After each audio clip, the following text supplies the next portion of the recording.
Continuando con la prueba de Wilcoxon, específicamente para pruebas relacionadas y dos categorías nomás o dos variables, se utiliza cuando las muestras no son independientes y es equivalente a la prueba T de Student para muestras emparejadas. Valga decir, como se ha planteado en todo el curso, lo que se sugiere en primera instancia es validar los supuestos, específicamente el supuesto de normalidad, y en este caso se miraría el supuesto de normalidad, pero para las diferencias, porque ya estamos hablando de muestras relacionadas. Entonces construiríamos una nueva columna de las diferencias de mediciones de un antes y un después, y a esa columna se prueba la normalidad, y en caso de que se incumpla, trabajamos con Wilcoxon en lugar de la prueba T. Además, también se sugiere este tipo de pruebas cuando las muestras son pequeñas, porque ahí la probabilidad de que sean normales los datos, pues obviamente es menor. La idea básica consiste en determinar la frecuencia con la cual el valor de un miembro del par, hablamos de par porque son dos mediciones, es superior a otro valor, y eso implicaría a otro sujeto. Las pruebas se utilizan también para mínimo teniendo una escala ordinal. Entonces se aplica para variables cuantitativas, pero que mínimamente estén con esa categoría, con esa escala ordinal. Los datos no tienen distribución normal y es posible comparar un antes-después, pero ya he reiterado que no necesariamente tiene que ser ese caso. Lo importante es que se detecte o se tenga la característica de que una medición influya en la otra. Uno de los casos que he mencionado en otras oportunidades, como ejemplo tal vez más fácil de recordar y de orientar, es el tema de las parejas, que al fin de cuentas, si van el tiempo dedicado a la televisión, pues eso puede influir. No es el mismo sujeto midiéndose antes y después, sino que al estar, compartiendo un espacio, dependerá de las preferencias y de los gustos, el identificar o el, invertir un determinado tiempo, y eso sí depende del tipo de programas e incluso entonces de los gustos o preferencias de la pareja. Ahí no hay una medición antes-después, sin embargo se puede medir cuánto tiempo invierte el hombre y cuánto se invertiría su pareja correspondiente, mujer en este caso, y ahí daría también un caso de muestras relacionadas. Continuando con algunos referentes de la prueba de Wilcoxon, ya que hablábamos que se hacen medidas repetidas, eso ya se ha reiterado también.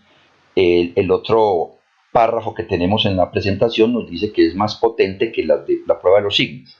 La prueba de los signos también se aplica en los mismos casos de lo que estamos hablando de Wilcoxon. Sin embargo, al ser más potente la prueba de Wilcoxon, es la que vamos a aplicar en el software y a la que le haremos más énfasis, a pesar de que muchos programas mantienen la prueba de rango solamente, pero nosotros vamos a trabajar con la prueba de específicamente Wilcoxon.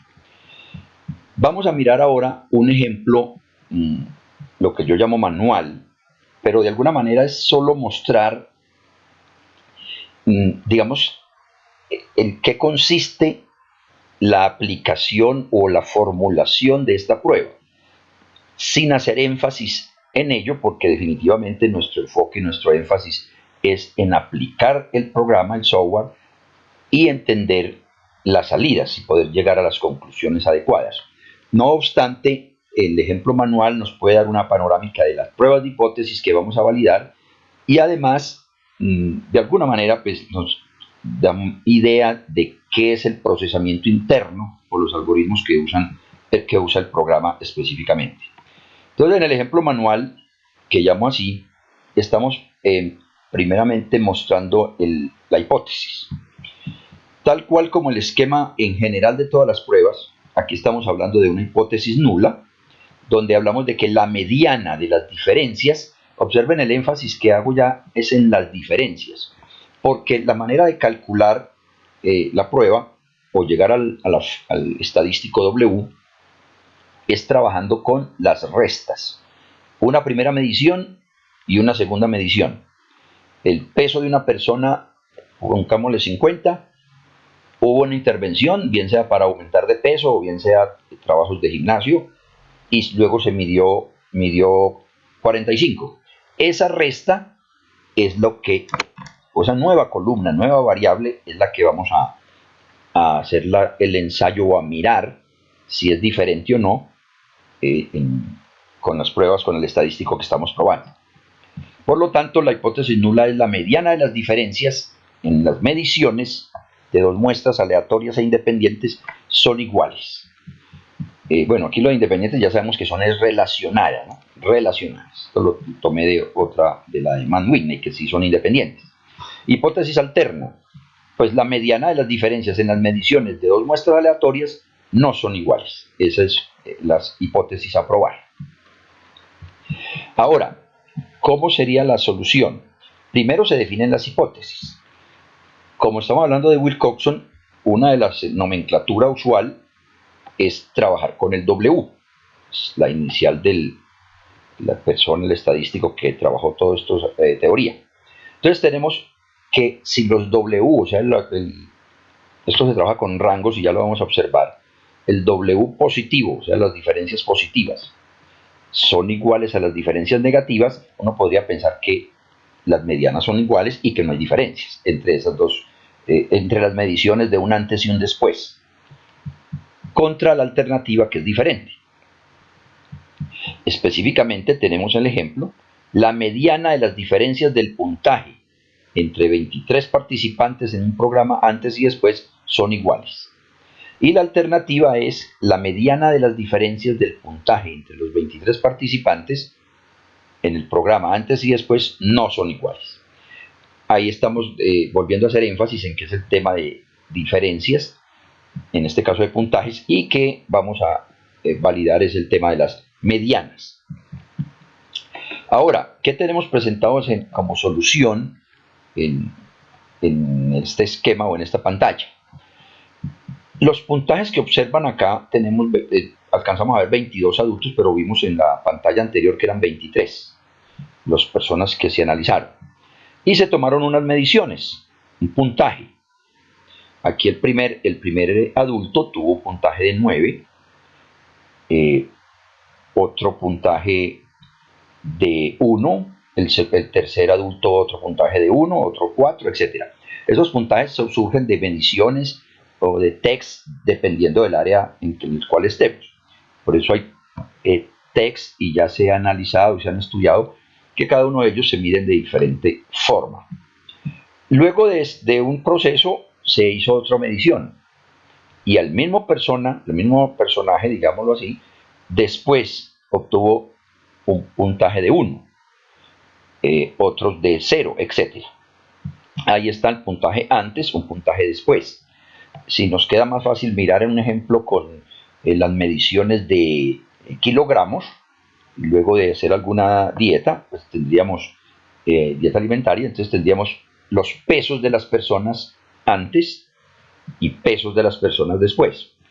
Luego lo que hacemos es la resta de esas dos mediciones para todos y cada uno de las muestras. Aquí estamos observando las diferencias donde nos dan 8, 1, 1 al restar estos valores. Los que tengo sombreados en color diferente, amarillo, un colorcito más distinto, son los que dieron negativos, o sea, donde está la segunda medición fue mayor que la primera. Entonces me queda el número negativo, claro está. Eso es para luego calcular el W negativo, sería sumar estos rangos. Y tenemos el W positivo, que es claro que fueron los que nos dieron los pesos iniciales, las mediciones iniciales mayor. Ahora, ¿qué necesitamos identificar? Pues calcular los rangos. Aquí en una nota en la presentación que también se les envía, claro está, dice: la prueba consiste en hallar las diferencias entre cada par de individuos relacionados, despreciando las diferencias que sean iguales a 0. Que hay alguna persona que tuvo la misma medición, ese no se tendría en cuenta. Ahora, ¿qué necesitamos? Los rangos. Pero los rangos se calculan en valor absoluto. ¿Eso qué quiere decir? Que el segundo elemento que observan en pantalla, la diferencia fue 1. El tercero también, pero fue 1 positivo. Mientras que el que tenemos, el 2, 4, 6, 7, el octavo medición o el octavo sujeto, dio fue -1, ya negativo. Pero como estamos diciendo que para definir el rango se tiene en cuenta son en valor absoluto, vamos a juntar no solo los positivos, sino los negativos. Y tenemos varias veces el 1. Observemos que aquí está el 1, otro 1. Entonces, ¿el rango cuál sería? 1 para el primer valor. A este otro 1 que tengo acá en la segunda opción, ya le tocaría el rango 2. Por lo tanto, ¿cuánto llevo en la suma? 1 más 2, 3. Este otro 1 le tocaría el 3, así esté negativo, entonces ya tendríamos 1 y 2, 3, más este 3 de acá, 6. Aquí tengo otro 1, al cual le correspondería el número 4. Luego ya iríamos en 10. Este otro 1 le tocaría el 5, luego sería 15. Por lo tanto, voy a ir sumando los diferentes rangos.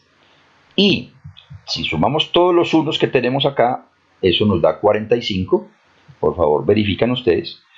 Y 45 dividido el número de unos que tenemos, que son 9, nos va a dar 5. Por lo tanto, ese es el valor que asignamos a todos y cada uno de los valores de 1 que encontremos en nuestra base de datos. Aquí tenemos 5, 5, este otro 5, etc.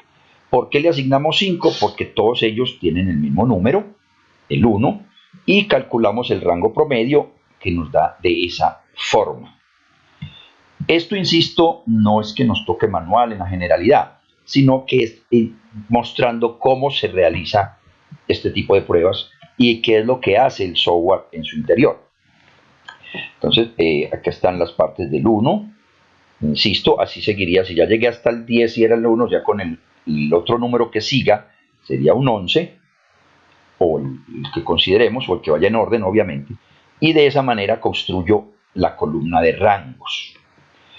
Ahora, ya teniendo estos rangos, estamos calculando la suma de los positivos y la suma de los negativos. En la parte inferior obtenemos el total y luego el rango promedio. ¿Cuáles se toma? Una vez ordenados los datos, se suman los rangos, tal cual como estamos observando, y se elige el menor de los dos. Aquí tengo un total de 151,5 y aquí tengo un total de 79,5. Ese sería entonces el W que vamos a elegir y se compararía de manera manual entonces con alguna tabla. Si yo tengo 23 datos, acá el 23 está casando con el número 73. Observen que va disminuyendo acá 62, luego 55. Y en la parte superior están las confiabilidades o los niveles de significación. Aquí está para .05 si fuera 2 colas o .025. Pero ¿qué quiere decir esto? Si ustedes observan, a medida que me desplazo a la derecha, el SIC va disminuyendo, en este caso, .01, .005. Aquí tengo también obviamente el doble, .05, .02, etc. Y aquí tengo 73. ¿Pero qué quiere decir eso? ¿Cuánto me dio? Voy a devolverme a la diapositiva anterior y aquí me está dando 79,5. 79,5, entonces me quedaría más a mi izquierda en este caso. Por lo tanto, estamos llegando a la siguiente conclusión. Como valor de W se considera el menor, 79,5. El punto crítico es el que estábamos observando en la tabla. Para una significación de alfa de .05 fue 73. Como el valor de W calculado es mayor que el de la tabla, entonces estaríamos aceptando la hipótesis nula. No se puede rechazar la hipótesis nula.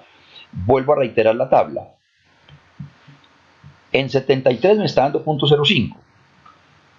Si me muevo a mi derecha, el valor de significación va disminuyendo. Entonces, si me muevo a mi izquierda, que sería el 79,5, más grande, se va incrementando estos valores de significación. Por lo tanto, me daría mayor que 0.05. Y es lo que estamos explicitando acá. Por lo tanto, se concluye que no hay diferencias estadísticamente significativas. Eso es lo que se haría si tuviéramos que trabajarlo de alguna forma manual, pero evidentemente ya no es lo usual y lo vamos a trabajar con el software. Esta otra pantalla ya nos dice que para muestras mayores de 25 se aproxima a la normal y muestro las fórmulas. Pero definitivamente es ya poco práctico el aplicarla, aunque si observan los valores que necesitamos, todos son conocidos. Están los valores del tamaño de muestra, fundamentalmente, y en este caso el W que ya habríamos calculado. Por lo tanto, esta parte del curso de no paramétrica quiso mostrar cómo intuitivamente podemos hacer el tema de las fórmulas de la prueba relacionada de Wilcox. A continuación ya entraremos a profundizar y a trabajar con el software.